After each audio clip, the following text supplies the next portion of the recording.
Another huge scandal in Britain can now be reported by Tousi TV following an investigation done by Mail Online that half of the Rotherham grooming gang members have now been quietly released by our justice system. Yes, after years and years of complete neglect and corruption and cover-up by the establishment, then they ended up doing some investigation, then they ended up arresting some of them and jailing some of them. That's 22 in Rotherham.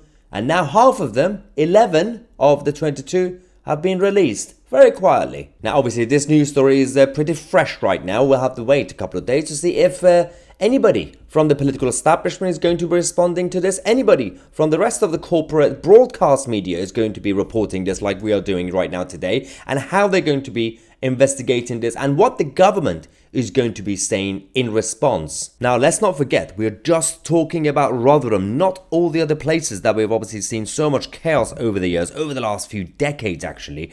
In Rotherham alone, 1,400 girls were targeted. That's 1,400 over the years, and by these men, and 11 of them are now freely walking around our streets once again. Now we are talking about 11 out of 22 in Rotherham, but the number is already increasing. Yes, a 12th member, Zalgai Ahmadi, who is now 51 years old, was actually told a few days ago on Friday, last Friday, that the parole board had actually recommended his release as well. He was serving a 9.5-year sentence for being part of one of these gangs, and is now going to be number 12. Now let's have a look at some of these names that are being part of this list. We got Sajid Ali, 38, was convicted of 7 counts of indecent assault. We have Zahir Iqbal, 40, was found guilty of 5 counts. We got Riaz Mahmoud, 39, was convicted of 3 counts.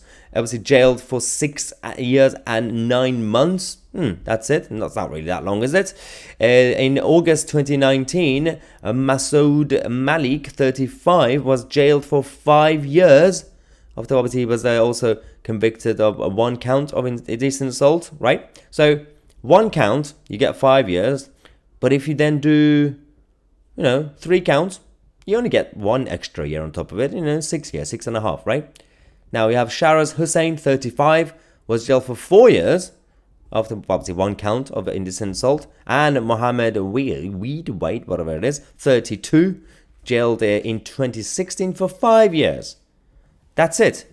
And now they're out. Now one thing is about debating the common sense or lack of common sense when it comes to the justice system. One thing is about actually debating about how fair or unfair these sentences should be and could be. And the other thing is about the human side, the survivors, those women who are now going to be in fear every single day because the enemy, their enemy, is back on the street. As we said, an official report now was released in 2014 confirmed that in Rotherham alone, 1,400 women and girls were targeted. Obviously, multiple gangs. This is between 1997 and 2013. This is one of the biggest scandals, obviously, to date. At the time, this was obviously became big. But since then, we've had so many other towns and cities and villages that have been part of the wider scandal of this cultural issue. It's a cultural issue because those on the political left who say, well, anybody could do harm regardless of skin color, even white people commit crime. Yes, we get that. But there's one thing about individuals who are criminals, who are psychos, and there's one thing about organized gangs. Organized gangs who only support each other if they are from the same background, same religion, Islamic culture, specifically countries from Pakistan.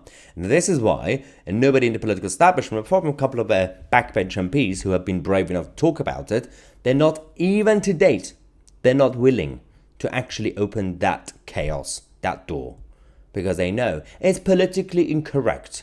Nobody is going to claim that every single person coming from certain places is going to be doing that.